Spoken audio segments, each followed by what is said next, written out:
नमस्कार, आप देख रहे हैं द कलयुग। मैं सूर्य आपके साथ। हर किसी के जीवन में ऐसी संगत जरूर होती है जिससे वो अच्छी दिशा या बुरी दिशा में चला जाता है। एक अच्छी संगत आपके जीवन में बहुत जरूरी है। अगर आपके जीवन में अच्छी संगति है तो आपको ऊंचाइयों तक पहुंचने से कोई नहीं रोक सकता। एक ऐसी ही संगत के धनी हमारे साथ आज मौजूद हैं, बीके प्रहलाद भाई, जो अभी तक कई मोटिवेशनल स्पीक दे चुके हैं जिससे कई यूथ अपना जीवन की राह जो है बदल चुके हैं। पहले तो स्वागत करते हैं बीके प्रहलाद भाई का। धन्यवाद। ओम शांति। ओम शांति। थैंक यू भैया, पहले तो मैं ये जानना चाहूंगा, ओम शांति का मतलब क्या होता है? ये तो बहुत अच्छा प्रश्न आपने पूछा है। बेसिकली जैसे हम और शब्द संबोधन में करते हैं, जब एक दूसरे को मिलते हैं तो ये एक अच्छे शब्द होते हैं जो हमें ऊर्जा देते हैं। ओम माना मैं आत्मा, शांति माने शांत स्वरूप हूँ। माना मैं आत्मा शांत स्वरूप हूँ, तो हम संबोधन में ओम शांति बोलते हैं, जो एक दूसरे को ये महसूस कराते हैं कि हम लोग ये समझें हम शांत स्वरूप हैं। तो शांति का स्मॉल ओम शांति है।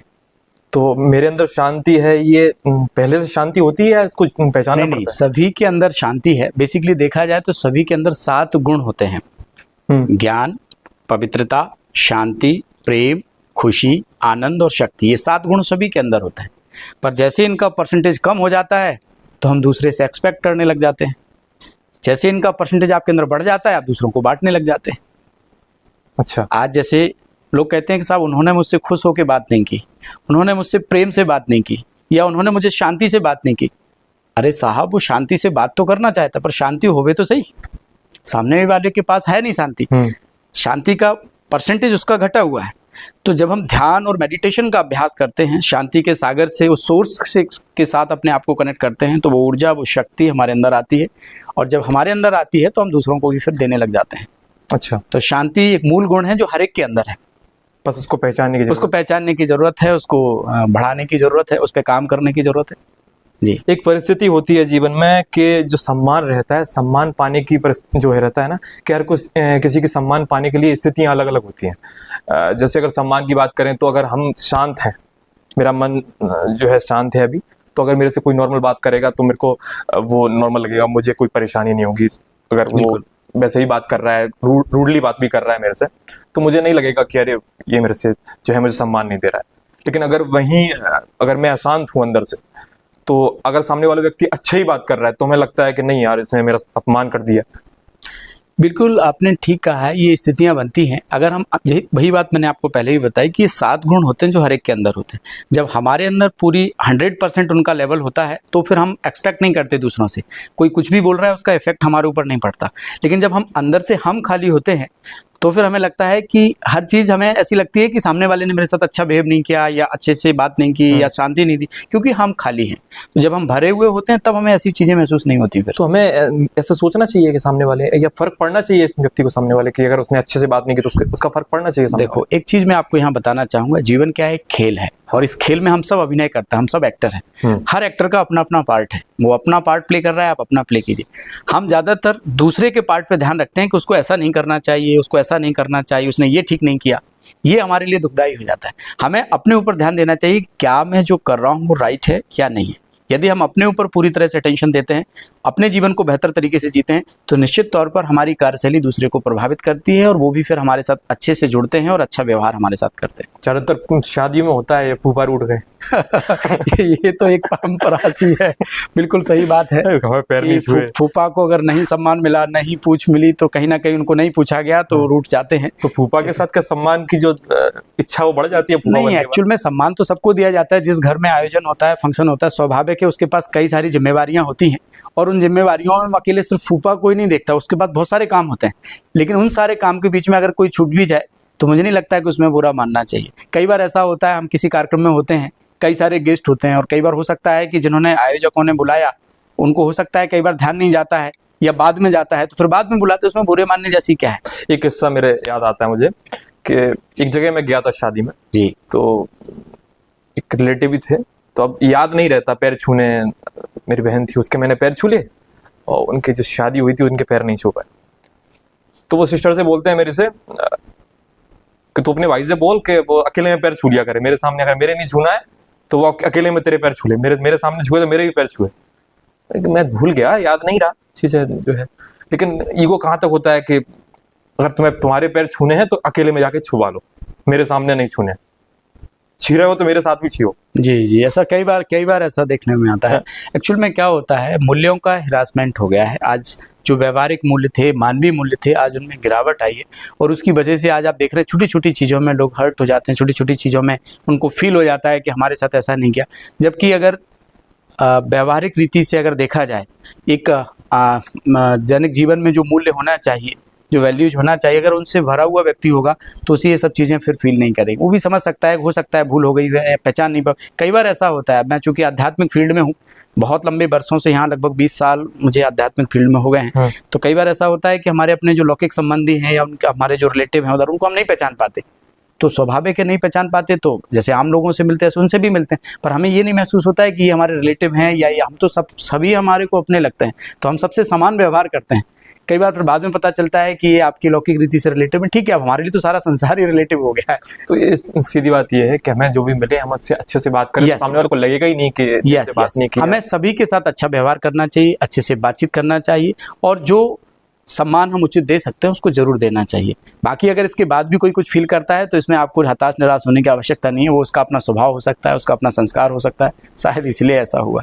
युवाओं की बात आती है, ये चीज़ें सारी युवाओं के साथ बहुत घट रही। जी, क्या है कि आज के टाइम पे देखें तो कि सोशल मीडिया के आने के बाद जो युवाओं पर असर पड़ा है कि सारा दिन फ़ोन में, इंटरनेट, पहले की जो चीज़ें थी, आप नेचर के करीब हैं, गांव में रह रहे हैं, नेचर के करीब हैं, खेत पे जा रहे हैं सुबह उठ के, आज रात को 2 बजे 3 बजे सो रहे हैं, सुबह 10 बजे उठ रहे हैं, पूरी दिनचर्या अस्त व्यस्त हो गई, अस्त व्यस्त है। और फिर सारा दिन जब 10 बजे उठ रहे हो, सारा दिन वही चल रहा है, सिर जो है भारी भारी चल रहा है, पूरा दिन ऐसे ही निकल गया, पता ही नहीं पड़ा।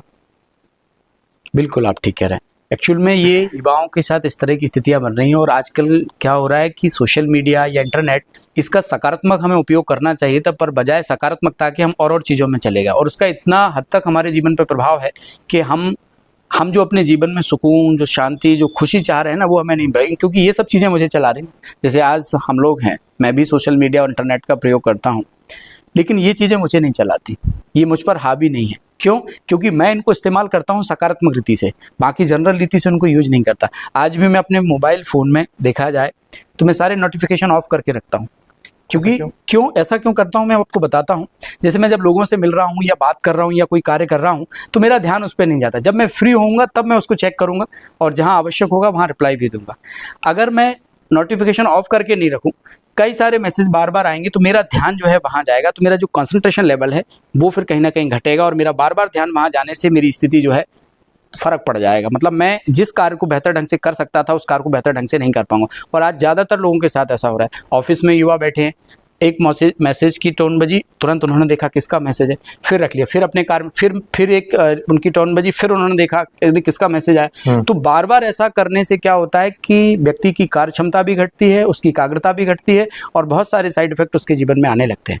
आप सोशल मीडिया चलाइए, इंटरनेट चलाइए, सही रीति से उसका उपयोग करिए, लेकिन जब आप उसके लिए एक निश्चित समय निर्धारित कर लीजिए कि कितना समय आपको उस पर देना है। सुबह में, दोपहर में, शाम में, भले आप 3 बार 4 बार समय दो, पर घड़ी घड़ी जो आप चेक कर रहे हैं ना, उससे तो आपकी वर्क एफिशिएंसी घट रही है, उससे तो आपकी कंसंट्रेशन लेवल घट रहा है, उससे तो आपको एंजाइटी और बहुत चीज़ें आपके जीवन में फिर आना स्टार्ट हो जाएंगी। इसी के साथ ये भी तो देखा जा रहा है कि अगर इन चीज़ों पर ध्यान जा रहा है तो इसके साथ साथ कई चीज़ें छूट रही हैं। बिल्कुल छूट रही, बिल्कुल छूट रही, बहुत कुछ छूट रहा है। आपका जो जीवन जिस तरीके से जीना चाहिए था, असल जीवन जो है वो तो छूट ही गया है। बिल्कुल। अब गांव की भी बात करें तो गांव भी वो गांव नहीं रहा है जो पहले हुआ करते। एग्जैक्टली। लेकिन कहीं ना कहीं अगर कैसे बचा जा सकता है इन चीज़ों से? अगर नहीं बचते हैं तो कहाँ जा रही है यूथ जो है, कहाँ जा रहा है, कहाँ होगा इनका? बिल्कुल बिल्कुल, आपने बहुत अच्छी बात पूछी है और आज युवाओं को ये सब जानने की बहुत महत्वपूर्ण आवश्यकता है। अगर समय रहते हमने इन सब चीज़ों को ठीक नहीं किया तो आने वाला टाइम जो है युवाओं के लिए बिल्कुल ठीक नहीं होगा। हम सबको एक आदर्श दिनचर्या अपनी बनानी चाहिए। सुबह से लेकर शाम तक किस समय के लिए, किस कार्य के लिए मुझे कितना समय देना है, परिवार को कितना समय देना है, अपने कार्य को कितना समय देना है, अगर पढ़ाई करते हैं तो पढ़ाई में कितना समय देना है, सोसाइटी के लिए भी कितना, सब चीज़ों के लिए समय हमें ज़रूर देना चाहिए, जिससे हमारा सब तरह का विकास होता है। अगर हम किसी एक ही कार्य पे फोकस करके कार्य करते हैं तो बाकी चीज़ें हमारी छूट जाती हैं। और अगर एक आदर्श दिनचर्या अगर हमारी बनी हुई होगी और हम उसको फॉलो करेंगे और रात में चेक करेंगे कि आज हमने सुबह से जो शेड्यूल तय किया था वो शेड्यूल को कहाँ तक फॉलो किया, तो आप देखेंगे कि बहुत सारी चीज़ों को आप समय भी दे पाएंगे, खुश भी रह पाएंगे और ठीक भी फील आदर्श जो दिनचर्या जो है उसके क्या पैमाने होने चाहिए, क्योंकि हर हाँ, किसी की बिल्कुल, लाइफ बिल्कुल। स्टाइल अलग अलग है, बिल्कुल। उसकी सबकी अलग अलग होगी। बिल्कुल आपने ठीक बात कही कि आदर्श दिनचर्या का पैमाना क्या होगा। आदर्श दिनचर्या का जो पैमाना ये है कि सबसे पहले तो सूर्योदय से पहले जागे हम। जागने के बाद थोड़ा समय अपने फिजिकली फिट रखने के लिए एक्सरसाइज, व्यायाम, वॉक, ये सब चीज़ें अपने जीवन में शामिल करें। मन को शांत रखने के लिए मेडिटेशन करें, है ना। और इसके बाद फिर आप अपने दैनिक क्रियाकलापों में जो आपके ऑफिशियल वर्क हैं या आप जो भी कार्य करते हैं उन कार्यों को आप संपादित करें, उनको निपटाएं। और उसके बाद थोड़ा समय ऐसा निकालें जिसमें हम अपने परिवार को दे सकें, और कुछ समय ऐसा भी निकालना चाहिए जो हम सोसाइटी के लिए, क्योंकि जीवन सिर्फ हमारे लिए नहीं है ना, हम समाज के लिए भी तो हैं, हमें उनके लिए भी तो समय देना चाहिए। सबके साथ मिलना जुलना अगर हम ये करते हैं तो हमारा सब तरह का विकास एक साथ होते हुए चलता है। ज़्यादातर लोग ऐसा नहीं कर पाते, वो एक ही कार्य में फोकस रहते हैं और बाकी चीज़ें उनकी छूट जाती हैं, और जब उन चीज़ों से मेल मिलाप का समय आता है तो चूंकि उनको अनुभव नहीं होता और वो फिर रिश्ते नाते सब पीछे छूटते चले जाते हैं। जीवन का सही आनंद वही ले सकता है जो आज को अच्छे से जी रहा है, जो सोच रहा है मैं कल मेरे पास व्यवस्था अच्छी होगी तो कल मैं अच्छा जीऊंगा, तो मुझे नहीं लगता कि वो कल आएगा। इसलिए आज आपके पास है, किसी ने ठीक ही कहा है कि भूतकाल सपना है और भविष्य काल कल्पना है, पर वर्तमान अपना है। आज को आप जियो, आज को बेहतर बनाओ तो कल अपने आप ही बेहतर हो जाएगा। लेकिन आजकल ज़्यादा सोच रहे हैं फ्यूचर का, अरे वो अगर ये ऐसा नहीं हुआ तो मेरा जो है 10 साल बाद सोचो, जरूर प्लानिंग करो, उसके लिए फ्यूचर की प्लानिंग करनी चाहिए, पर उसके लिए चिंतित नहीं होना चाहिए, अनावश्यक रीति से लोड नहीं लेना चाहिए, टेंशन नहीं लेना चाहिए, चिंता नहीं करनी चाहिए। आप इस संसार में आए जरूर कुछ ना कुछ विशेष कर्तव्य के लिए आए हैं ना। आप वर्तमान को अच्छा बनाइए, आज आप अच्छा क्या कर सकते हैं उस पर फोकस रखिए, तो कल का आपका जो दिन है कल आपका बहुत सुंदर होने वाला है, फ्यूचर आपका बहुत सुंदर होने वाला है। पर अगर आज आप अच्छे से नहीं जी पाए, आज का दिन अगर आप अच्छे से व्यतीत नहीं कर पाए, तो आप भूल जाइए कि कल आपका अच्छा होगा, क्योंकि आज पर ही कल निर्भर है। आज अगर आप चिंता में, ज़्यादातर लोग क्या करते हैं, मैंने कई बार मैं लोगों को हमेशा कहता हूँ, लोग क्या कहते हैं कि पहले छोटे होते हैं, पढ़ाई लिखाई करने के बाद फिर जॉब की तलाश करते हैं, और फिर जॉब में लगने के बाद फिर लगता है कि शादी विवाह, वो सोचते हैं कि फिर सब इन सब चीज़ों के बाद शायद अब सेटल हो जाएंगे, सब चीज़ें ठीक। वो पूरा जीवन जो है उनका भागते भागते, और थोड़ा जब जैसे ही बड़े होते हैं फिर उनको लगता है कि थोड़ा अच्छा पैसा आ जाए, पैसे के लिए मेहनत करते हैं, और ना खाने का ध्यान, ना वॉक करने का ध्यान, ना शरीर को फिट रख, किसी चीज़ का ध्यान नहीं रखते। और बात इस चीज़ में तो पेरेंट्स की भी कहीं ना कहीं गलती मानेंगे, क्योंकि शुरुआत से ही जो बचपन से बच्चा बड़ा होता है तो उसके दिमाग में वो चीज़ डाली जाती है कि पढ़ लोगे तो बढ़िया है, अगर खेलोगे तो, होती कहावत है एक, पढ़ोगे लिखोगे तो बनोगे नवाब, खेलोगे कूदोगे तो बनोगे होगे खराब। हाँ, बिल्कुल बिल्कुल, है ना। लेकिन जबकि खेलना कूदना भी उतना ही जरूरी है जितना पढ़ना। देखो सब चीज़ें आवश्यक है। पहले क्या होता था कि संयुक्त परिवार होते थे, आज संयुक्त परिवार नहीं, आज एकल परिवार है। पेरेंट्स के पास टाइम ही नहीं है बच्चों को देने के लिए।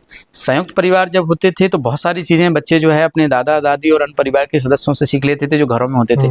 व्यवहारिक चीज़ें तो एटलीस्ट उनको कहीं सीखने नहीं पड़ती थी, वो अपने दादा दादी से और बाकी परिवार के अन्य सदस्यों से, बुजुर्गों से सीख लेते थे। और आज ऐसा बहुत कम देखने में मिलता है, और इसका कारण है माता पिता अपने जॉब पे चले जाते हैं, बच्चे फ्री हैं, अब उन्हें सारा अपने आप पर ही करना है कि क्या करना है। तो मैं समझता हूँ कि इसमें बहुत बड़ा रोल संयुक्त परिवार का होता था, आज संयुक्त परिवार नहीं है, शायद उसकी वजह से ये सारी चीज़ें देखने में मिल रही हैं। एक एक करके चीज जो है पहले हुआ करते थे, हम शायद माँ बीवी जो पति पत्नी है वो साथ रहेंगे तो शायद खुश हो जाए, लेकिन उसके बाद फिर वो भी खुश नहीं रह पा रहे हैं। फिर सोचा कि जो है 2 बच्चे 3 बच्चे होंगे तो खुश रह लें, फिर 1 बच्चे होने लगे। फिर उसके बाद क्या हुआ कि अब बच्चे ही नहीं करें तो खुश रहेंगे, फिर बच्चे ही नहीं करते आजकल कई लोग, अब अडॉप्ट कर लेंगे। फिर क्या हुआ कि अब हम शादी ना करें तो खुश रह लेंगे, अब लिविंग आ गया, लिविंग में रह लें कि साथ जितने रहे फिर अलग हो लिए, लेकिन फिर भी खुश नहीं रह पा रहे। तो दिक्कत कहाँ थी? दिक्कत साथ आसपास जो लोग थे उनमें तो दिक्कत थी नहीं, बिल्कुल आपने सही कहा कि इन चीज़ों में दिक्कत नहीं है। अगर हमने अपनी खुशी का आधार व्यक्ति, वस्तु और वैभव, इन पर आधार बना रखा है, इनको आधार बनाए, तो आपके जीवन में कभी खुशी नहीं आएगी। क्यों नहीं आएगी? उसके पीछे कारण है कि जो चीज़ आप चाह रहे हैं वो आपको मिल गई तो हो सकता है खुशी मिली, वो चली गई तो खुशी भी चली गई। तो एक्चुअल में आप खुशी के लिए काम मत करो, आप खुश होकर काम करो। खुशी हमारा नेचर है। कोई व्यक्ति कितना भी परेशान हो जाए, अशांत हो जाए, लास्ट में क्या कहता है, यार थोड़ा सा यार प्लीज शांत रहो, मेरे को थोड़ा एकांत में रहने दो। क्यों? क्योंकि ये उसका नेचर है, शांति उसका नेचर है, खुशी उसका नेचर है, प्रेम उसका नेचर है, आनंद उसका नेचर है। ये ऐसी चीजें हैं जो बाहर से नहीं परचेज कर सकता। तो एक्चुअल में उसे अपने पे काम करने की जरूरत है, ना ही उसे शादी से दिक्कत है, ना ही बच्चे से दिक्कत है, ना कि और अन्य चीज़ों से दिक्कत है। इन चीज़ों को भले ही कितना बदले, अगर उसने खुद को नहीं बदला, सारे समाज को, संसार को, लोगों को, सबको बदल के देख लिया, पर खुद को नहीं बदला तो शायद सुकून नहीं आएगा जीवन में। तो सबसे पहले खुद को बदलना है, खुद पे काम करना है।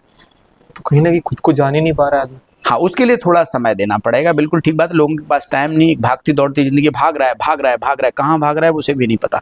हर व्यक्ति सुबह से लेकर शाम तक भाग ही रहा है, लेकिन उसके पास खुद के लिए समय नहीं है। अगर वह खुद के लिए थोड़ा समय निकालता है तो निश्चित तौर पर वह अपने जीवन में बहुत कुछ हासिल कर सकता है जो वो करना चाहता है। अपने आप के साथ बैठे, अपने आप के साथ मिले, अपने आप के साथ बात करे, थोड़ा समय तो उसे अपने आप को देना चाहिए, पर वो नहीं दे एक पा रहा। यूथ के लिए एक क्वेश्चन और आता है निकल के कि भटकाव बहुत ज्यादा है, एक दिशा निर्धारित बिल्कुल नहीं है।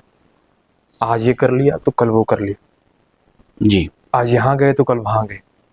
वो उसका कारण ये है कि वो दूसरों को देख रहा है, उसको लग रहा है कि यार ये अच्छा काम कर रहा है तो इसको इसमें सफलता मिल रही है, शायद मैं करूं तो मुझे भी मिल जाए। थोड़े समय मेहनत करता है, उसको लगता है नहीं यार इसमें मज़ा नहीं आ रहा है, तो फिर वो दूसरे को देखता है, दूसरे को फॉलो करना स्टार्ट करता है। ये तो ठीक वैसे ही हो गया कि किसी व्यक्ति को बोला कि भाई पानी के लिए जो है गड्ढा खोदो और जो है 50 फीट गड्ढा खोदना और आपका पानी निकल आएगा। तो उसने क्या किया, 10-10 फीट के 5 गड्ढे खोद डाले और पता पड़ा कि पानी एक में भी नहीं आया। तो उसको क्या करना था, एक ही जगह 50 फीट खोदता तो शायद उसमें पानी आता। तो उसने 10-10 फीट के 50 फीट ही तो करना था, 50 फीट कर दी। तो एक्चुअल में ये हमें समझना पड़ेगा, कोई भी कार्य अच्छा या बुरा नहीं होता, कार्य सारे अच्छे ही होते हैं। माने ऐसा नहीं है कि ये बहुत अच्छा है, ये अच्छा नहीं। आप कोई भी कार्य को लगन के साथ करते हैं, मेहनत के साथ करते हैं, ईमानदारी के साथ करते हैं, पूरी तन्मयता के साथ करते हैं, तो ऐसा नहीं होता कि उसमें आपको सफलता नहीं मिले। आप कोई भी कार्य करें और उस कार्य में पूरी तन्मयता के साथ जाएं तो आप देखेंगे उसमें आपको सफलता मिलेगी। और अगर असफलता हो ही जाए तो कैसे संभालें खुद को? अगर असफलता होती है तो असफलता ये नहीं कहती कि आप सही कर नहीं पाए या आप हार गए। असफलता हमें ये सिखाती है कि जरूर हमारे प्रयास में कुछ कमी रह गई, हमें कुछ और अच्छा करने की आवश्यकता है। जिसने बल्ब का आविष्कार किया, आपको शायद मालूम हो कितने टाइम फेल हुए थे वो, आपको याद है? लगभग 9,999 बार। आप सोचिए 10,000 टाइम में जाकर के वो बल्ब बना पाए। जब उनसे पूछा गया कि आप इतनी बार असफल हुए तो आपने हिम्मत नहीं आ रही, उन्होंने जवाब बहुत सुंदर दिया कि मैंने ये नहीं सोचा कि असफलता है, मैंने ये सोचा कि इतने तरीके हैं जिससे बल्ब नहीं बनाया जा सकता। उन्होंने उसमें भी पॉजिटिविटी ढूंढी और वो बाद में सफल हुए। तो ऐसा नहीं है, कार्य करने वालों के लिए आप देखो कई सारे ऐसे लोग हैं दुनिया में जिन्होंने असफलता के बाद सफलता हासिल की है। तो असफलता हमें कुछ ना कुछ सिखा के जा रही है, उससे सीख लो और आगे बढ़ो। असफलता क्या है? कुछ नहीं, जीवन है, उतार चढ़ाव आते हैं, बातें आती हैं, आप मेहनत करते रहिए, सफलता मिलेगी। पर जरूरी नहीं है, कई बार आपने जो सोचा वही हो सकता है कुछ और आपको मिल जाए। अब जैसे मैं हूँ, मैं आपको अपना उदाहरण देता हूँ। मैं आध्यात्मिक फील्ड में आने से पहले सिविल सर्विसेज में जाना चाहता था, मैं सिविल सर्विसेज की तैयारी कर रहा था। अब देखिए कि मैं सिविल सर्विसेज में अल्टीमेटली मेरा उद्देश्य था सेवा करना समाज की, मैं उसमें नहीं गया और अध्यात्म में आ गया। उसके बाद भी मैं सेवा कर रहा हूँ, तो अब मैं कहूँ कि मैं वहाँ नहीं गया तो मैं अच्छा है ना, मेरा उद्देश्य तो सेवा ही था ना। आज मैं और अच्छे से सेवा कर रहा हूँ। वहाँ हो सकता है मैं एक जिले में या एक स्टेट में सेवा करता, आज पूरी दुनिया में सेवा करने का मौका मिल रहा है, पूरे देश में सेवा करने का मौका मिल रहा है। तो उद्देश्य तो सेवा है ना। और मैंने इस कार्य को अपना बहुत अच्छे से निभाया और आज उसमें अच्छा लग रहा है, मुझे भी अच्छा लग रहा है और लोगों को भी खुशी बांट पा रहे हैं तो उनको भी अच्छा लग रहा है। बेसिकली आप कहाँ से हैं? हाँ, मैं एक्चुअल में मध्य प्रदेश से ही हूँ, दतिया जिला हमारा आता है। और वहाँ ही जब मैं ग्रेजुएशन कर रहा था उसमें संस्थान के संपर्क में आया। गोदन के हनुमान जी के पास गांव है? हाँ, वहाँ मेरा एक गांव है जिसको सिंहपुरा गांव कहते हैं, दतिया जिले में आता है। मैं उस गांव में जन्मा हूँ और मेरी पढ़ाई लिखाई गांव में थोड़े समय हुई, थोड़े समय बाहर भी हुई। और फिर उसके बाद मैं स्टडी के लिए बाहर निकला, पढ़ते पढ़ते फिर जब संस्थान के संपर्क में आया, फिर करीब 20 साल पहले ग्वालियर आया। ग्वालियर में बहुत सारा विकास जो है संस्थान के माध्यम से मुझे बहुत कुछ सीखने जानने का मौका मिला और हमने अपने आप पे काम किया और आज एक दिशा में। एक चीज जानना चाहूंगा कि जो गोदन है अपने आप में बड़ा बदनाम सा क्षेत्र है कि वहाँ जो है गुंडागर्दी बहुत ज्यादा उफान पर होती है। वहां से आप, एक तो आप यादव भी हैं खैर हम लोग जब यहाँ आ जाते हैं तो ये चीजें हमारे जीवन क्या से नहीं, क्या आपकी कास्ट का आप पे प्रभाव पड़ता है? नहीं, मैं जब संस्थान में आया तो मैंने अपने आप को, जब भी हम यहाँ आते हैं हमारी संस्थान का हमारा जो कास्ट है वो एक तरफ हो जाता है। जब हम यहाँ आते हैं तो हमारे नाम के आगे बीके लग जाता है, बीके अर्थात ब्रह्मा कुमार। हमारा उद्देश्य होता है कि हम सबको समान रीति से देखें और समान रीति से व्यवहार करें। तो हमने अपने आप को कभी समझा ही नहीं मैं पर्टिकुलर किसी कास्ट। हम ही समझते हैं कि हम एक मानव हैं और मानव की रीति से जन कल्याण करना मेरा सेवा का जो भाव है वही मेरा धर्म है, वही मेरा कर्म है। आप दतिया जिले के रहने वाले हैं, दतिया गए थे आप जी पीएससी की तैयारी करने के लिए? नहीं, पीएससी की तैयारी मैंने दतिया में नहीं की। दतिया तो मैं जब ग्रेजुएशन कर रहा था वहाँ संस्थान के संपर्क में आया। उसके बाद फिर मैं ग्वालियर शिफ्ट हो गया और ग्वालियर में मैंने फिर यहाँ पीएससी की तैयारी की और ग्वालियर में ही मेरी आगे की स्टडी भी फिर कुछ समय हुई और ग्वालियर में ही मैं संस्थान में बहुत विकास जो है संस्थान से जुड़ा रहा। गहराई से संपर्क में ग्वालियर में ही आया। हमारे यहाँ की जो केंद्र प्रभारी हैं आदर्श दीदी, उनका काफ़ी मुझे मार्गदर्शन मिला और उनके मार्गदर्शन में मैं फिर आगे बढ़ा।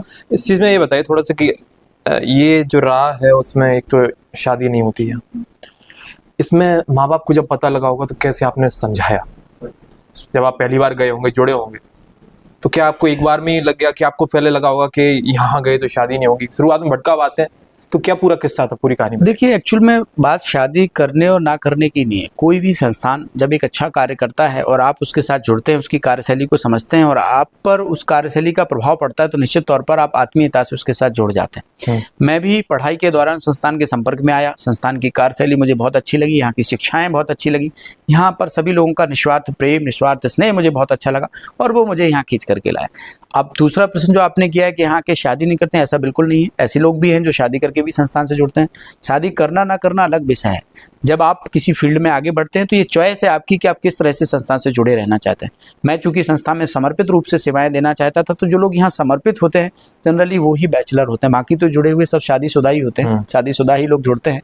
तो इसमें ऐसा कोई वो नहीं है। जो आपने फैमिली में बताया कि मैं जो है ब्रह्म कुमारी संस्थान से जुड़ना चाहता हूँ, जी जी, तो क्या रिएक्शन था पापा का या माता जी का? वो बहुत सुलझे हुए हैं, मेरे पेरेंट्स बड़े सुलझे हुए हैं। और जब मैंने उनको ये सारी चीज़ें बताई तो मैंने उनको ये नहीं बताया कि मैं वहाँ जाना चाहता हूँ। मैंने कहा मैं एक पर्टिकुलर एक संस्थान से जुड़ा हूँ और वो बहुत अच्छी संस्था है और अच्छी शिक्षा वहाँ मिलती है। आप भी चलिए चल करके देखिए, अगर आपको अच्छा लगे तो हम आगे कंटिन्यू करेंगे। वो जब यहाँ आए, मैं एक हंसी की बात बताता हूँ कि जैसे ही मैंने फर्स्ट टाइम अपने फादर को बताया कि मैं ब्रह्मा कुमारी संस्थान में जा रहा हूँ और वहाँ पे भगवान के द्वारा बहुत सुंदर शिक्षा दी जाती है और बड़ा अच्छी संस्था है, तो हमारे पिताजी ने छूटते से ही कहा कि तुम्हें भगवान ढूंढने भेजा था या पढ़ने भेजा था? सीधा उन्होंने बोला। तो मैं थोड़ा सा तो रुका, मैंने कहा लगता है इन्होंने उसको थोड़ा अलग से ले लिया। फिर मैंने कहा नहीं, आप चल के देखिए, अगर अच्छा लगे तो फिर मैं आगे कंटिन्यू करूँगा, अन्यथा नहीं करूँगा। फिर पिताजी आए, उन्होंने देखा। काफ़ी समय तो हम अपनी पढ़ाई लिखाई करते हुए संस्थान से जुड़े रहे और बाद में जब मुझे समझ में आया कि नहीं ये बहुत अच्छा रास्ता है, तो मेरे माता पिता ने सहज मुझे छुट्टी दी। उनको अच्छा लगा कि मेरा बेटा एक अच्छे नेक राह पर जा रहा है, उन्होंने छुट्टी दिया कि बहुत अच्छा रास्ता है, आप बिल्कुल जो है सेवा। हमने कहा हम समाज की सेवा करना चाहते हैं और मैं इस माध्यम से करना चाहता हूँ। उन्होंने सहज छुट्टी दे दी मुझे। तो माता पिता की सहज रीति से छुट्टी मिली, क्योंकि वो बहुत सुलझे हुए हैं और उनको अच्छा लगा कि एक अच्छे कार्य के लिए जा रहा है, तो छुट्टी दे दी। जैसे दुनिया में भी बाहर में कोई किसी की पढ़ाई करता है तो माता पिता छुट्टी देते हैं ना, वैसे भी ये भी एक जो है जरिया है समाज की सेवा के लिए। ये भी एक क्षेत्र है। हमने कहा मैं इस क्षेत्र में जाना चाहता हूँ, उन्होंने शायद छुट्टी दे दी, बहुत अच्छा है। उनकी छुट्टी मिल गई तो इस क्षेत्र में लग गए और आज 20 साल हो गए, कभी मुड़ के पीछे नहीं देखा। गाँव जाना होता है? हाँ, जाते हैं। कोई कार्यक्रम फंक्शन होता है, वो लोग बुलाते हैं, आमंत्रित करते हैं तो जाते हैं। ऐसे सहज रीति बार बार तो नहीं जाना होता, लेकिन जब कभी कोई फंक्शन होता है वो लोग बुलाते हैं कि आपको आइए, तो फिर जाता हूँ। बाकी जगह भी जाता हूँ। घर परिवार से? हाँ, ऐसे जैसे सबसे मिलते हैं वैसे उनसे भी मिलते हैं। अब हमारे लिए तो पूरा संसार ही परिवार है, देखा जाए तो सबसे मिलते हैं, वैसे उनसे मिलते हैं, परिवार वालों से भी मिलते हैं। आप कितने भाई बहन हैं? हम 2 भाई हैं। अच्छा। हाँ, एक भाई है वो अपना गवर्नमेंट सर्विस में है और मैं जो है आध्यात्मिक सेवा हूँ, वो मेरे से छोटा है, मैं बड़ा हूँ। अच्छा, अभी ये जानना चाहेंगे ब्रह्म कुमारी जो आश्रम है क्या पूरी तरीके से बताइए। इसको जो विश्वविद्यालय कहते हैं, ईश्वरीय विश्वविद्यालय, हाँ बिल्कुल। ये संस्था का नाम जो है पूरा प्रजापिता ब्रह्मा कुमारी ईश्वरीय विश्वविद्यालय है। प्रजापिता अर्थात पूरी प्रजा का पिता, ब्रह्मा कुमारी इसलिए ब्रह्मा परमात्मा शिव जो कि सृष्टि के नियंता हैं, रचयिता हैं, वह जिस तन में आकर के ज्ञान देते हैं उनका नाम रखते हैं प्रजापिता ब्रह्मा। तो उनके बच्चे ब्रह्मा कुमार और ब्रह्मा कुमारी कहलाए। चूंकि संस्थान का संचालन बहनों के हाथ में है, इसलिए इसका नाम ब्रह्मा कुमारी है। बाकी तो इसमें ब्रह्मा कुमार भी है, क्योंकि संस्थान का संचालन जो है वो बहनें कर रही हैं पूरी दुनिया में। लगभग 146 देशों में केंद्र हैं और सभी जगह बहनें ही बहुत सुंदर रीति संस्था का संचालन कर रही हैं। हम सब भाई उनके सहयोगी हैं, इसलिए इसका नाम ब्रह्मा कुमारी। और ईश्वर स्वयं आकर के पढ़ा रहे, इसलिए इसका नाम ईश्वरीय। और पूरे विश्व में एक जैसी पढ़ाई पढ़ाई जा रही है, इसलिए इसका नाम विश्वविद्यालय पड़ा। विश्व में एक जैसी पढ़ाई, क्योंकि विद्यालय है, पढ़ाई तो विद्यालय में ही होती है, इसलिए इसका नाम प्रजापिता। देशों में है ऐसा? लगभग 146 देशों में संस्थान काम कर रही है। भारत की हर सिटी में है, हजारों केंद्र हैं और सभी जगह निःशुल्क जाति, धर्म, भाषा, वर्ग, इन सब चीज़ों से ऊपर उठ करके संस्था काम कर रही है। पर्टिकुलर ऐसा नहीं है, सभी के लिए प्रेम, शांति, एकता बनी रहे, विश्व में भाईचारा हो, सब शांति से रहें, प्रेम से रहें, सुखमय संसार हो, उसकी जो है बात को लेकर के संस्था चलती है। और हम सब जो दैवी संस्कृति के लोग थे, हमारी भारतीय संस्कृति जो आज दुनिया में विख्यात है, वो संस्कृति हमारी बहुत प्राचीन है और सब लोगों के लिए आदर्श है। उस संस्कृति पर हम लोग काम करते हैं। वो हमारे जो मूल्य है, जो हमारा आदि सनातन देवी देवता धर्म है, जो दैवी गुणों से सुसज्जित हर मनुष्य हो, उनका जीवन श्रेष्ठ हो, उस पर हम लोग जनरली कार्य करते हैं। सबसे पहले नींव कब रखी गई थी संस्थान की? 1936 में दादा लेखराज, जो कि सिंध हैदराबाद में जन्मे, एक सिंध में रहते हुए एक व्यापारी थे। वो भगवान के परम भक्त थे, भगवान श्री कृष्ण की पूजा करते थे, की आराधना करते थे, श्रीमद् भगवत गीता का पाठ करते थे। उस समय उनको परमात्मा का दिव्य साक्षात्कार हुआ और वहाँ पर ही 1936 से 37 के बीच अनेक दिव्य साक्षात्कार उनको हुए। 1937 में ओम मंडली के नाम से संस्था स्टैब्लिश हुई सिंध हैदराबाद कराची में। उस समय वो भारत का हिस्सा था। बाद में वो हिंदुस्तान का जब बंटवारा हुआ तो बाद में वो दूसरे देश में चला गया।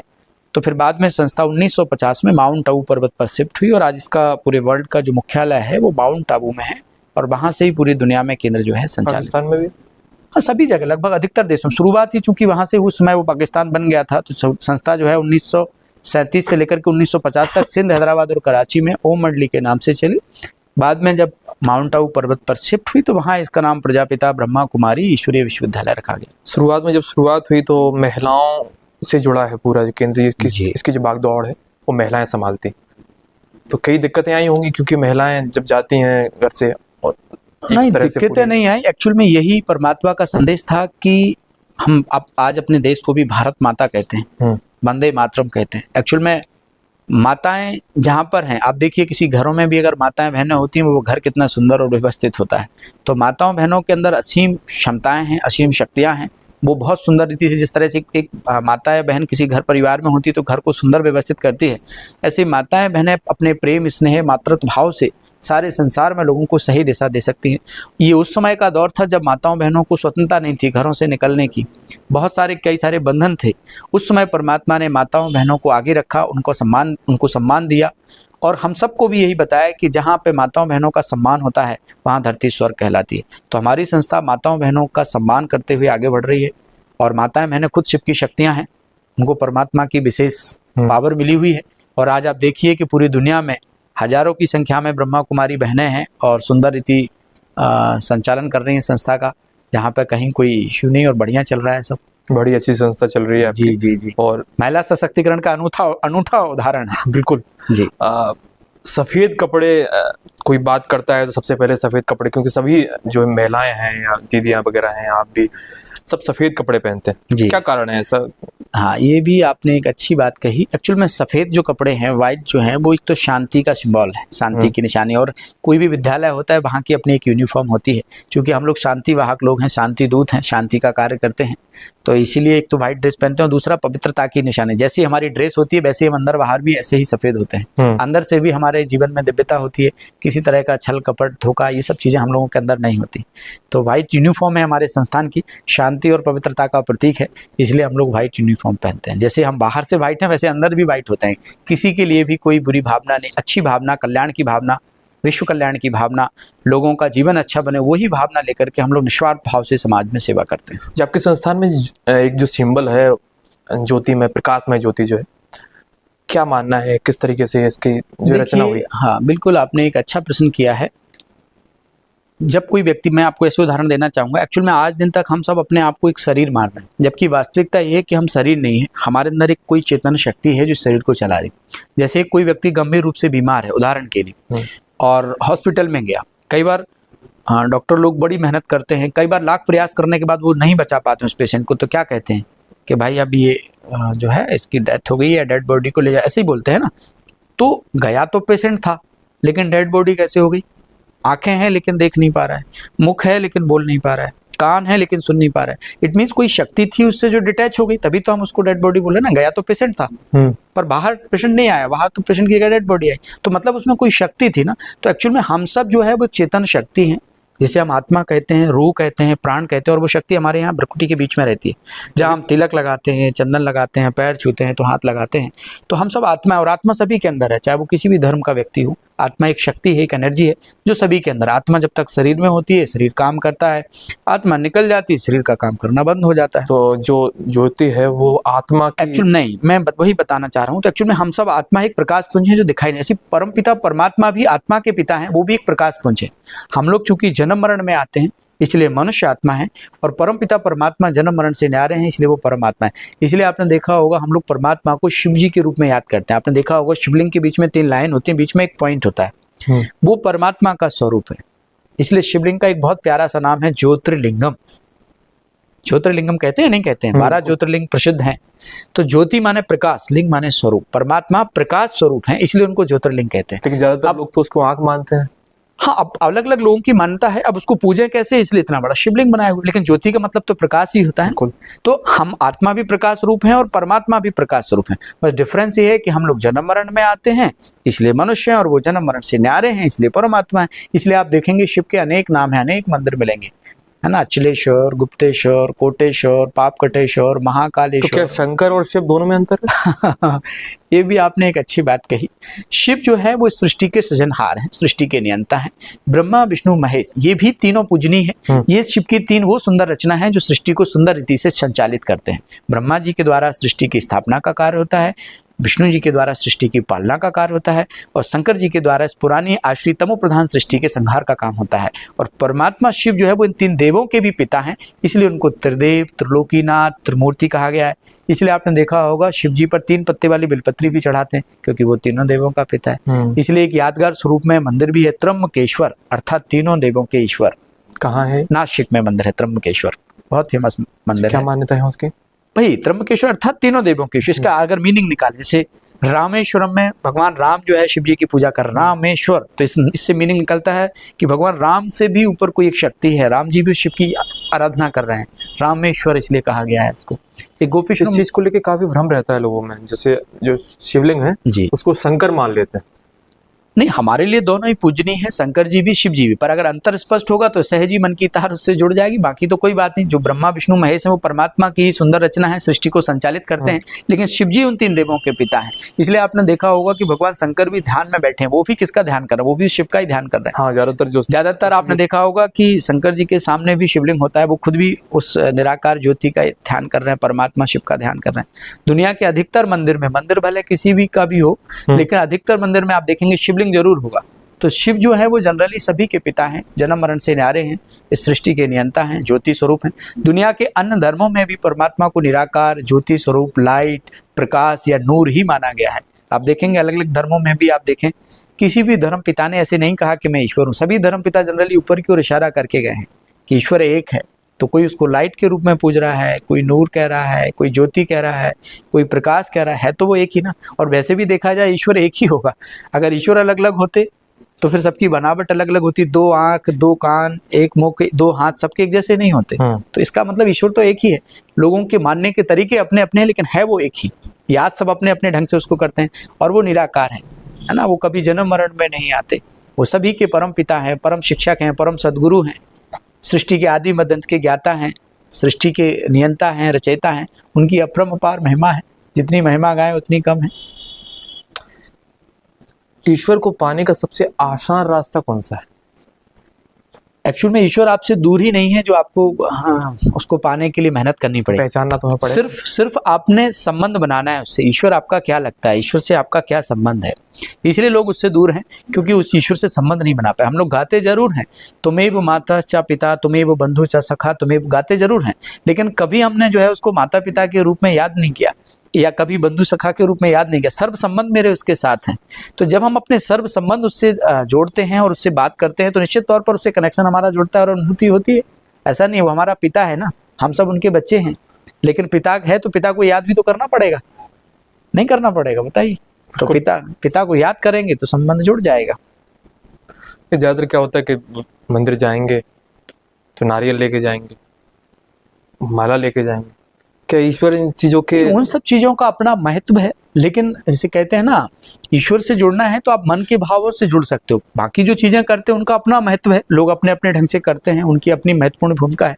लेकिन यहाँ पर जनरली हम जब मेडिटेशन की, ध्यान की बात करते हैं, तो जब आपको स्वयं का सत्य परिचय होगा, पिता परमात्मा का सत्य परिचय होगा, तो आप अपने मन के विचारों से, मन के भावों से उसके साथ कनेक्ट हो सकते हैं। इसलिए किसी ने बहुत अच्छी लाइन कही है, कण का मन का फेर के मिटाना मन का फेर, सच्चा मन का फेर ले। सारी बात मन के मणके की है। बहुत सारे लोग हमने देखा है जो कहते हैं साहब मेरा मन नहीं लगता, या मेरा मन एकाग्र नहीं होता, या मेरा मन बड़ा चलायमान है, या मेरा मन बड़ा भागता है। तो साहब मन कहाँ भागता है, कहाँ जाता है? आप देखिए ना किन चीजों में जाता है, आप उस पर सोचिए जरा। मन को अगर आपने ईश्वर में लगा लिया, इसलिए कहते हैं मन चंगा तो कटौती में गंगा। किसी ने नहीं कहा तन चंगा धन चंगा, सारा खेल तो मन का ही। तो मन को अगर आपने अपने कंट्रोल में कर लिया, और मन कंट्रोल में हो सकता है क्योंकि आत्मा राजा है, ये मन बुद्धि संस्कार इतनी शक्तियां हैं, और बाकी शरीर की जो कर्मेंद्रियां, ये सब हमारे जो है कर्मचारी हैं जिनको हमारी आत्मा ही चला रही है। तो आत्मा समझेंगे तो निश्चित तौर पर मन पर कंट्रोल होगा और आप अपने हिसाब से मन को चला पाएंगे। क्या ये सब मेडिटेशन से संभव है? बिल्कुल बिल्कुल संभव है। हजारों लोग हमारे केंद्रों पर आते हैं, निःशुल्क मेडिटेशन सीखते हैं और अच्छी अनुभूतियां कर रहे हैं।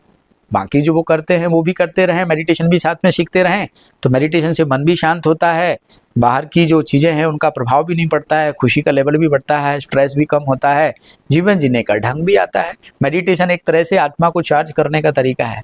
जैसे रोज मोबाइल फ़ोन को अगर आप चार्ज नहीं करें तो आपका मोबाइल फोन कितने दिन चला सकते हैं आप? 1-2 दिन बस बंद हो जाएगा, उसकी बैटरी डिस्चार्ज हो जाएगी। तो मेडिटेशन एक वो तरीका है जिसमें आप अपने मन की तार को ईश्वर के साथ जोड़ते हैं, उसकी शक्तियों को अपने में भरते हैं, और अपने जीवन को बेहतर कैसे बनाना है वो तरीके जो है हमें उससे शक्तियां वरदान हमें मिलते हैं और अपने जीवन को बेहतर। मेडिटेशन भी बहुत प्रकार की होती है, कितने प्रकार की होती है? हाँ बिल्कुल, आपने ये भी बात अच्छी कही। देखो बहुत प्रकार की योग हैं और हर एक योग का अपना अपना महत्व है। जैसे ज्ञान योग, ध्यान योग, भक्ति योग, निद्रा योग, हठ योग, कई सारे योग हैं और हर योग का अपना एक महत्व है, हर योग की अपनी अपनी प्राप्तियां हैं। यहाँ पर हम जिस योग की बात कर रहे हैं वो है राजयोग। राजयोग का मतलब है राजाओं का राजा बनाने वाला योग। राजयोग का मतलब है स्वयं की कर्मेंद्रियों पर शासन करने वाला योग, इसलिए हम इसको राजयोग कहते हैं। और राजयोग का मतलब है आत्मा का परमात्मा के साथ मिलन। योग का मतलब होता है जोड़। मैथमेटिकली भाषा में अगर आप बोलेंगे ना, योग माने सम, जोड़, जहाँ दो चीजों का मिलन हो रहा है उसको योग कहेंगे। जैसे वियोग माने बिछड़ना, योग माने मिलना। तो आत्मा और परमात्मा का मिलन को हम राजयोग कहते हैं। जब आत्मा समझ करके हम परमात्मा को याद करते हैं तो उसे हम राजयोग कहते हैं। और राजयोग की साधना से, राजयोग करने से हमारी आत्मा के अंदर जो विकार, विकृतियां या बुराइयां हैं वो सब खत्म हो जाती हैं, आत्मा पावन बन जाती है और परमात्मा की शक्तियां हमें मिलती हैं, जीवन हमारा अच्छा हो जाता है। साधना और ध्यान में क्या अंतर है? ये उसी के ही रूप हैं, साधना और ध्यान। एक्चुअल में क्या है, अलग अलग इसमें स्थितियां होती हैं, है ना। ध्यान और साधना एक ही रूप है, बस उसको अलग अलग ढंग से बोला गया है ना। साधक, कोई भी साधक जब किसी भी आध्यात्मिक फील्ड में जाता है तो निश्चित तौर पर वो अलग अलग तरीकों को फॉलो करेगा, जिसमें ध्यान है, भक्ति है और भी दूसरी क्रियाएं हैं, दूसरे कार्य हैं, वो सब उस साधना के अंतर्गत आते हैं। अलग अलग तरीके से लोग साधना करते हैं। तो राजयोग ध्यान की भी एक साधना है। एक साधना आती है अघोरी साधना। अघोरी साधना में जो है सामने वाला व्यक्ति रहता है, जो अघोरी बनता है, वो सबसे पहले जो चीज़ें लेने की नहीं है, इंटेक करने की नहीं है। जैसे मल भी खा लेते हैं, वो मूत्र पी लेते हैं, रेख लगाएंगे शरीर पे, हड्डियों का चूर्ण खा लेंगे, तो ये सारी चीज़ें करते हैं। मांस भी खाएंगे, और जबकि हिंदू धर्म में देखेंगे तो मांस खाना बिल्कुल मना है। क्या वो साधना सही है या वो तरीका अलग है, क्या है? नहीं, देखो क्या होता है, कोई भी साधना एक्चुअल में ईश्वर को पाने के लिए, ईश्वर से जोड़ने के लिए होती है। ऐसी साधना जिससे आपका भला हो और संसार का भला हो, वो साधना कहलाती। बाकी तो फिर लोगों की अलग अलग स्थितियां हैं, लोग अपने ढंग से कई सारी चीज़ों को फॉलो करते हैं। मैं ये नहीं कहूँगा उसका क्या महत्व है, क्योंकि मुझे उसका ज़्यादा अनुभव नहीं है, ना मैं ज़्यादा उसकी गहराई में कभी गया हूँ, ना मैंने उस हद तक उसको सोचा है। मैं सिर्फ इतना मानता हूँ कि ईश्वर से जुड़ना, ईश्वर से शक्तियाँ लेना, अपना और समाज का भला करना, जन कल्याण करना, अगर आप ये सब कर पा रहे हैं तो मैं समझता हूँ ये भी किसी साधना से कम नहीं। आप लोगों का भला करते हैं, लोगों का अच्छा करते हैं, लोगों को एक सही दिशा दे पाते हैं, लोगों को ईश्वर से जोड़ पाते हैं, तो मैं समझता हूँ कि ये साधना सार्थक साधना है। नशा, मदरा, ये सब चीजें लोगों के लिए, मैं उनकी अघोरी की बात नहीं कर रहा। आम लोग भी, जैसे शिवरात्रि आएगी, भांग का सेवन करेंगे, शिव जी, शंकर जी पीते हैं साहब, हम भी पिएंगे, चिलम लगाएंगे। तो क्या भगवान से उस तरीके से कंपेयर करना, अच्छी चीजों में नहीं करेंगे, लेकिन उस तरीके से कंपेयर करना हो, किसने देखा कि देखिए, शंकर जी थे वो? हाँ बिल्कुल, आपको मैं बताना चाहूँगा कि भगवान कभी भी किसी को नशा करने के लिए नहीं कहते, इसको समझना पड़ेगा। मैं उदाहरण देता हूँ, आपको समझ में आ जाएगा। भगवान परम सत्ता है, परम शक्ति है, वो जहर पीता है, पर कौन सा जहर है वो शायद लोग नहीं समझ पाए। जैसे मान लीजिए आपको क्रोध आता है और आप हमसे कहते हैं कि आप आध्यात्मिक पुरुष हैं, आप हमारा क्रोध ले लीजिए, तो हम नहीं ले पाएंगे, क्योंकि हम फिर भी एक मनुष्य हैं ना, हम आपका नहीं ले सकते क्रोध। लेकिन भगवान आपकी बुराई भी ले सकता है, आपका क्रोध भी ले सकता है। मेरे में अगर कोई कमी है, मैं भी छोड़ना चाहूँ तो मैं भी उसको दे सकता हूँ। तो भगवान उन बुराइयों रूपी, भगवान कहते हैं कि आपके अंदर काम, क्रोध, लोभ, मोह, अहंकार, ये सब चीजें मुझे दे दो, मुझसे अच्छाइयाँ ले लो। ये जहर भगवान पीता, वो लोगों ने स्थूल जहर बना दिया। अक धतूरा है, अक धतूरा जो है शिवरात्रि पर लोग जो जनरली जो है चढ़ाते हैं। भगवान कहते हैं जैसे अक धतूरा है, कोई व्यक्ति अगर खा ले तो उसका पूरा जीवन जो है जहरीला हो जाता है, पूरा शरीर में जहर फैल जाता है। तो ऐसे काम, क्रोध, लोभ, मोह, अहंकार, ये अक धतूरे के समान है, जहर के समान है। अगर कोई व्यक्ति इनके प्रभाव में है तो निश्चित तौर पर उसका जीवन जो है परेशानी में या दुखी वाला होगा। तो भगवान कहते हैं ये अंदर का धतूरा चढ़ाओ। समय अंतराल में बाहर का धतूरा चढ़ाना जारी रहा, अंदर का चढ़ाना भूल ही गए। बाहर का धतूरा चढ़ाने के साथ साथ हमें अपने अंदर का धतूरा चढ़ाना था। बेर चढ़ाते माने बैर चढ़ाओ, अगधतूरा चढ़ाते माने बुराई चढ़ाओ, दूध चढ़ाते माने दूध जैसा पवित्र बनो। ये सारी चीजें सिंबॉलिक है, प्रतीकात्मक है। बाकी अगर भगवान कोई अगधतूरा या बाकी अन्य जहरीली चीजें खाने की बात नहीं है, और भगवान भी अगर ये सब खाता होता तो मनुष्यों को क्यों परेशान करता। ये प्रतीकात्मक है कि आपके अंदर जो जहरीली चीजें हैं, बुराइयां हैं, वो भगवान कहते हैं मुझे दे दो और मुझसे अच्छाइयां ले लो। ये इसका वास्तव में मीनिंग है। तो कहीं ना कहीं लोगों ने उल्टा समझ लिया, एक्चुअली अपने हिसाब से समझ लिया। नहीं, उसके पीछे मैं बताता हूँ। एक्चुअली में अक धतूरा चढ़ाने से तात्पर्य है कि अब काम, क्रोध है या लोभ, मोह, अहंकार है या ईर्ष्या है, ये चीजें दिखती तो है नहीं, जनरली कोई वस्तु तो है नहीं ये चीजें जो दिखें। तो अक धतूरे से इनको कंपेयर किया गया था कि अक धतूरा हाथ में लेके मन में ये संकल्प करना है कि अपने अंदर की बुराइयां चढ़ाना है। समय अंतराल में अंदर की चढ़ाना भूल गए, बाहर की जारी रही। तो वो सिंबॉलिक रीति से हम जो है उसमें चढ़ाते हैं। जैसे मैं एक उदाहरण देता हूँ, आपको समझ में आएगा, अच्छा लगेगा। जैसे मान लीजिए कहीं खतरा होता है तो हम क्या करते हैं, खतरा होता है तो कौन सा सिंबल बनाते हैं, क्रॉस का। यार क्रॉस का 2 हड्डियां बना देते हैं। पर क्या बताइए कि वो हड्डियां के खतरे का सिंबल है, लेकिन वो हड्डियां बना देते हैं, प्रतीकात्मक है। बाकी ऐसा तो कोई खतरा होता नहीं है कि हड्डी बन जाएगी सीधी, लेकिन उसका एक सिंबल बना दिया कि भाई देखो खतरा है, यहाँ पे जान का जोखिम भी है, इसलिए उस तरह की हड्डियां बना करके लगा दे, तो एक प्रतीक हो गया ना उसका। ऐसे ही ये प्रतीकात्मक था कि अक धतूरा चढ़ा रहे हैं, आप भले चढ़ाओ, लेकिन मन में अंदर का धतूरा भी चढ़ाओ संग में। अंदर से वो सोचो कि हम अंदर की बुराई, विकार, विकृति वो भी भगवान को दे रहे हैं, क्योंकि भगवान तो पूरी सृष्टि का सृजनहार है। वो हमारी बुराई ले लेगा, हमें अच्छाई दे देगा। तो सही मायने में देखा जाए तो आपकी शिवरात्रि होगी जब आप अपने अंदर की बुराई भी छोड़ने का संकल्प लेंगे। और इतनी शिवरात्रियां होती हैं, हर व्यक्ति अगर बुराई छोड़ता है तो संसार में हर लोग जो है कितने अच्छे हो जाएंगे, प्रेम से स्नेह से बात करेंगे, विकृतियां, बुराइयां खत्म हो जाएंगी, सबका जीवन सुंदर हो जाएगा। ये चीज दशहरे पे आती है, रावण को जला तो रहे, क्या हम अपने अंदर के रावण को मार पाए? वैसे भी देखा जाए तो रावण को 10 सिर दिखाते हैं। 10 सिर का आप देखा जाए तो 10 सिर में कहते थे कि एक सिर रावण का कटता था, दूसरा आता था, दूसरा कट जाता, तीसरा आ जाता था। एक्चुअल में ये बुराइयां हैं, 10 विकार हैं जो मैंने आपको अभी बताया। एक बुराई मनुष्य को पकड़ के रखती है तो एक हटाते हैं दूसरी आ जाती, दूसरी हटाते हैं तीसरी आ जाती। तो सही मायने में रावण को जलाना अर्थात अपने अंदर की बुराइयों को समाप्त करना है। आप रावण का पुतला दहन भले करें, लेकिन पुतला दहन करने के साथ साथ आप अपने अंदर की बुराई को भी, जो रावण का प्रतीक है, जो बुराइयों का प्रतीक है, काम, क्रोध, लोभ, मोह, अहंकार, ईर्ष्या, द्वेष, नफरत, घृणा, बैर, आलस, ये सब विकार हैं जो मनुष्य के जीवन को खराब करते हैं। आज एक हटता है, दूसरा आ जाता है, दूसरा हटता है, तीसरा आ जाता है। तो इन्हें छोड़ने का भी संकल्प लेना चाहिए। तो मैं समझता हूँ कि आपका जीवन भगवान राम के आदर्शों जैसा बनेगा, उनके आदर्शों को अपनाना चाहिए। आप रावण को ही क्यों जला रहे? आप रावण को जलाने के साथ भगवान राम के आदर्शों को भी तो देखो, उनका जीवन कितना सुंदर था। आप सोचिए कितना उनकी, भगवान राम की पूरी कहानी आप देखेंगे कितनी प्रेरणा देने वाली है। तो आप उनके गुणों को क्यों नहीं जीवन में धारण करते? आप रावण मानने जा रहे हो, लेकिन भगवान राम तो बनो, भगवान राम के गुणों को तो अपनाओ, उनकी शिक्षाओं को तो जीवन में धारण करो। सही बात नहीं, भगवान राम ने तो कितना कुछ किया, आप देखो उनका जीवन प्रेरणा वाला है दूसरों के। नहीं, तो ये चीज क्या सब कर्म प्रधान होता है या सब ईश्वर के हाथ में? देखिए, ईश्वर ने आपको इस संसार में भेजा है, ईश्वर आपको शक्ति देता है, बुद्धि देता है, श्रेष्ठ कर्म करने की शक्ति देता है। लेकिन आपके जीवन में जो कुछ घटनाएं घट रही हैं, अच्छी या बुरी, उसके लिए सिर्फ और सिर्फ आप ही जिम्मेवार हैं।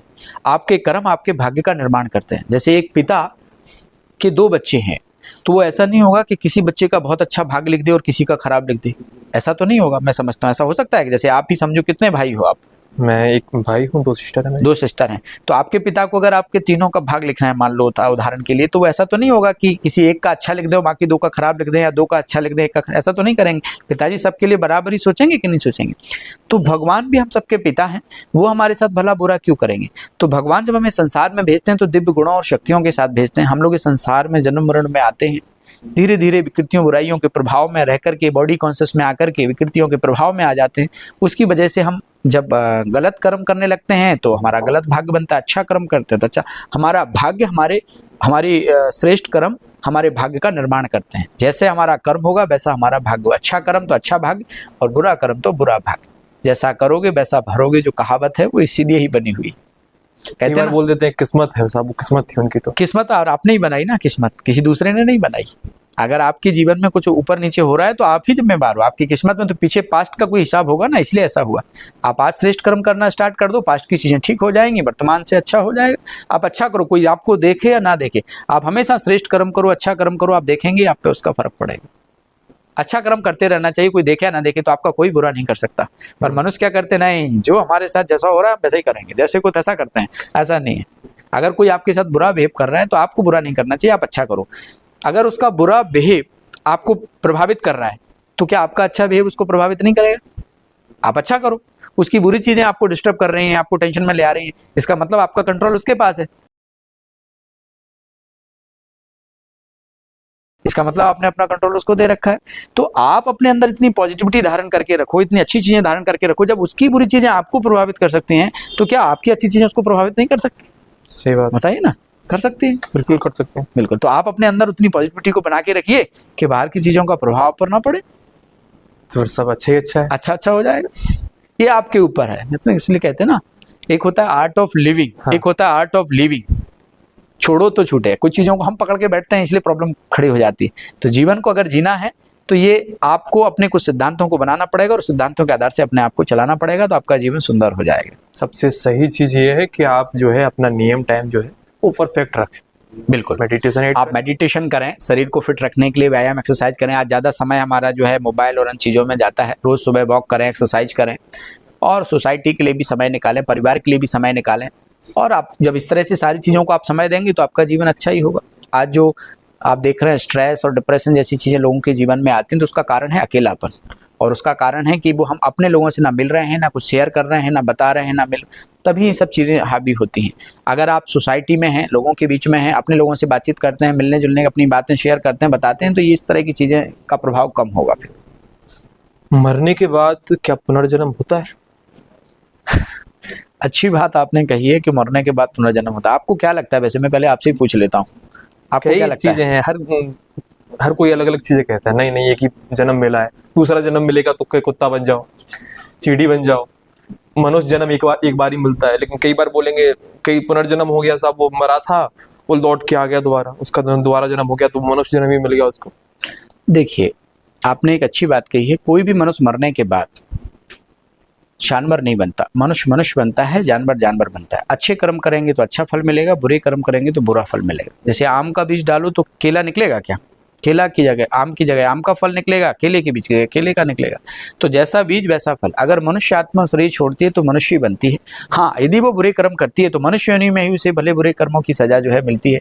जानवर नहीं बनता, शकल से तो मनुष्य ही रहता है, लेकिन जानवर जैसा उसके साथ जीवन हो जाता है। इसलिए हमेशा इसलिए कहा गया कि देखो बुरे कर्म करोगे तो जानवर बनना, पर वास्तव में जानवर कोई बनता नहीं है ना।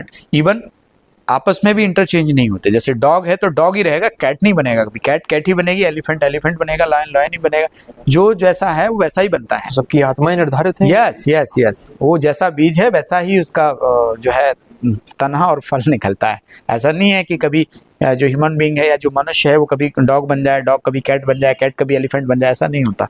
कैट कैट ही बनती है, एलिफेंट एलिफेंट ही बनता है। जो जैसा करता है फिर उसी योनि में उसको वैसे सब मिलता है। तो मरने के बाद क्या ऊपर जाके कढ़ाई में तला जाता है? नहीं नहीं, अभी आत्मा ने जब एक्चुअल में ये तो मैं आपको बताऊं, इसलिए कहा गया, हमारे जो पूर्वज थे वो इसलिए कहते ताकि लोग बुरे कर्मों से डरे। बेसिकली ऐसा नहीं होता कि कढ़ाई में तला जाए ऐसा कुछ। आत्मा ने जब शरीर छोड़ दिया तो फिर कष्ट किसको? आत्मा के लिए तो हम कहते हैं कि ना उसको जला सकते, ना काट सकते, ना हवा उसको उड़ा सकती, ना पानी उसको गला सकता, तो फिर कष्ट कैसा? आत्मा को कष्ट कहाँ?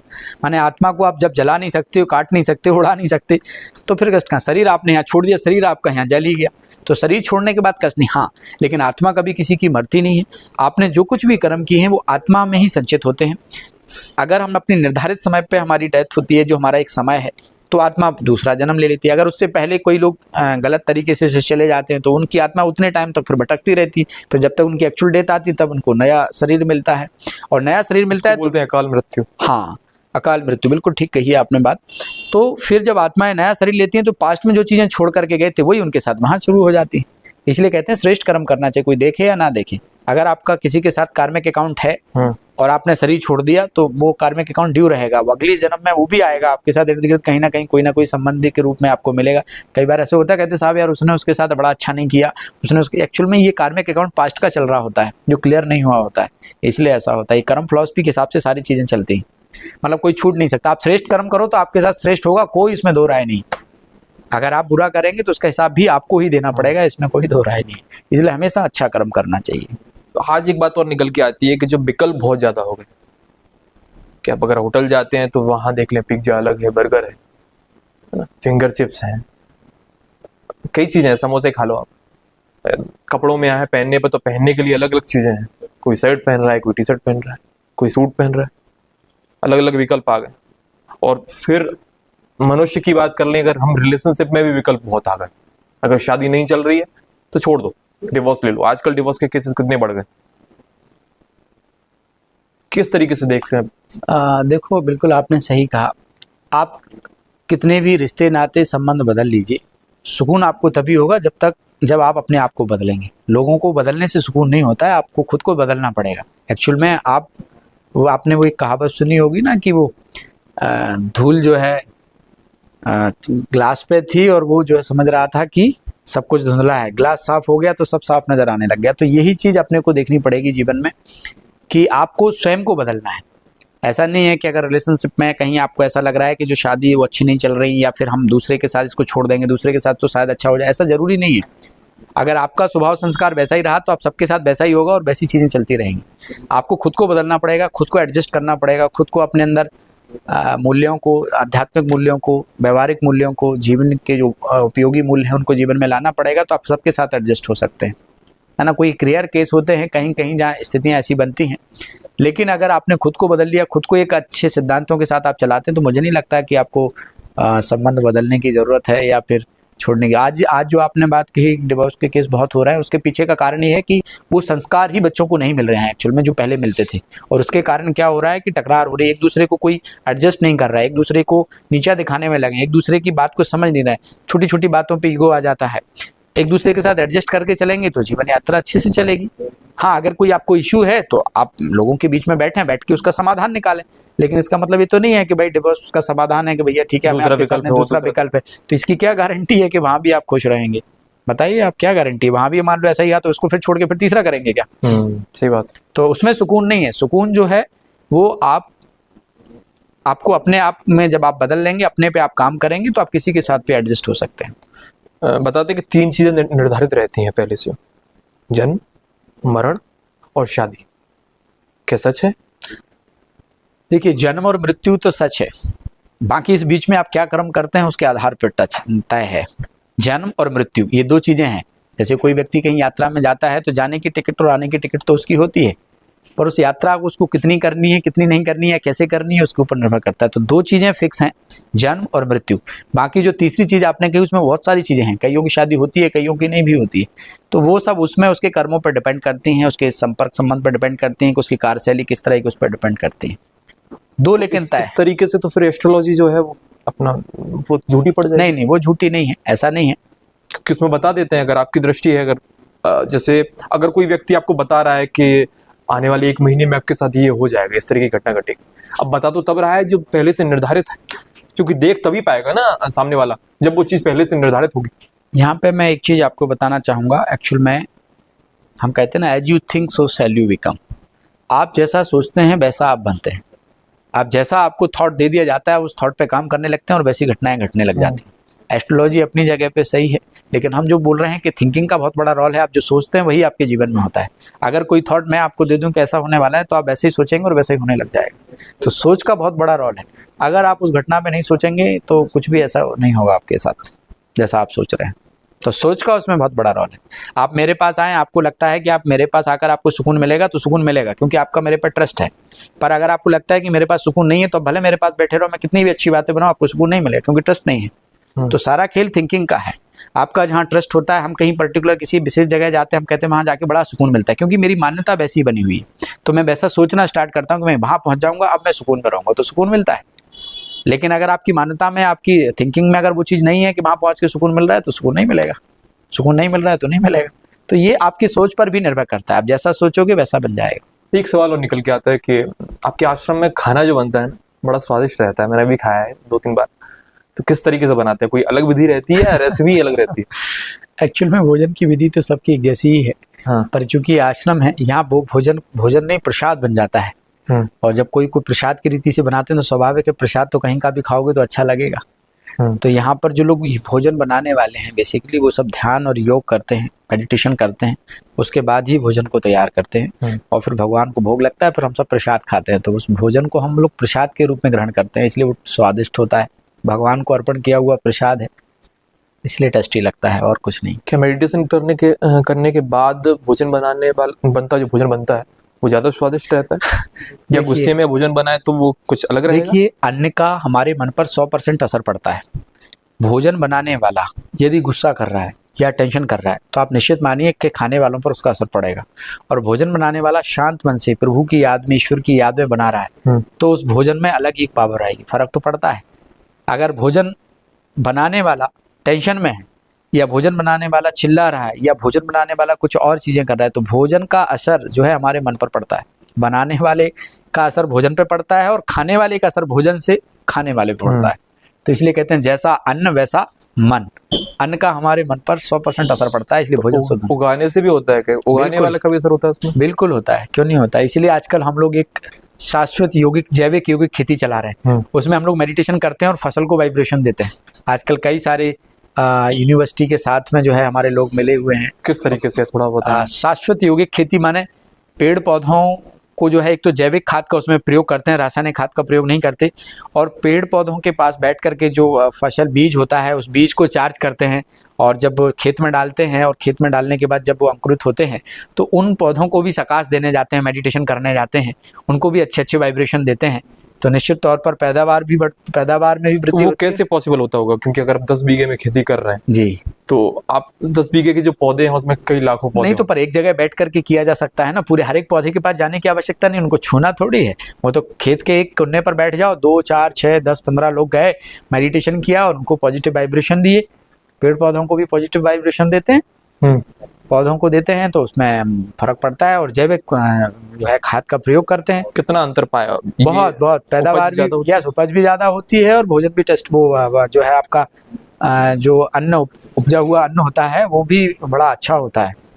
फर्क पड़ता है उसमें। इस पे पूरा हम लोगों का कार्य चल रहा है। देश में कई सारी जगह हम लोग इस तरह की एक्टिविटी चला रहे हैं। कई सैकड़ा किसान जो है इस तरह की खेती कर रहे हैं। उसका नाम हमने दिया है शाश्वत जैविक यौगिक खेती। कहाँ कर रहे हैं ये खेती अभी? अभी राजस्थान में है, गुजरात में है, महाराष्ट्र में है, और भी कई सारे राज्यों में अलग अलग जगह जहाँ जहाँ किसान संपर्क में हैं वो लोग कर रहे हैं। और हम लोग, हमारा प्रयास है कि पूरे देश में इस तरह की खेती हम करें। रासायनिक खाद वाली खेती ना हो करके जैविक खाद वाली खेती हो, और ईश्वरीय याद में जो है उसको पॉजिटिव वाइब्रेशन दे करके जो है परंपरागत जो हमारी खेती थी वो तो ऐसे ही होती थी। ये तो रासायनिक खाद वगैरह अभी आ गए हैं, पहले तो नहीं थे। आज आप देखो इसकी वजह से कितनी सारी चीजें, जमीन भी खराब हो रही है। बिल्कुल बिल्कुल, वो भी सफेद पड़ रही है। बिल्कुल, पानी गिर जाएगा, एक तो पपटी उपटने लगती है जमीन। बिल्कुल।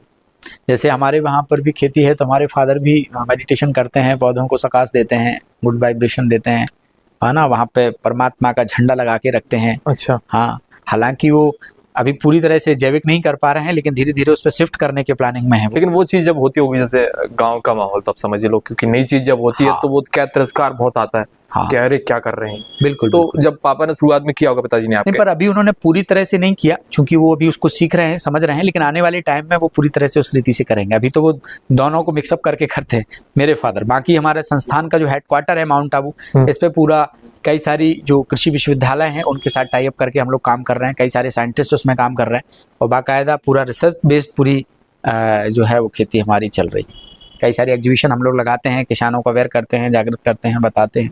इस तरह से चल रहा है। पूरा एक हमारा विंग है ग्राम विकास विंग, वो पूरा गांव के किसानों को खेती के लिए और किसानों को कैसे उन्नत और अच्छा बनाया जाए, किसानों को कैसे अच्छी दिशा में ले आए, उसके लिए काम करती है वो पूरी विंग हमारी, किसानों के लिए ही। अच्छा, हाँ, किसान को कैसे समृद्ध बनाया हाँ, किसान को कैसे संपन्न बनाया जाए और कैसे जो पैदावार अच्छी हो। सरकार के साथ क्यों नहीं मिलकर काम करते आप इस चीज सरकार का भी मिलते हैं ना, वो लोग भी आते हैं, उनके लोग भी सहयोगी होते हैं, ऐसा नहीं है, उनके साथ मिलकर के भी करते हैं। कई सारी जगह उनके साथ भी मिलकर काम करते हैं, उनका भी सहयोग मिलता है।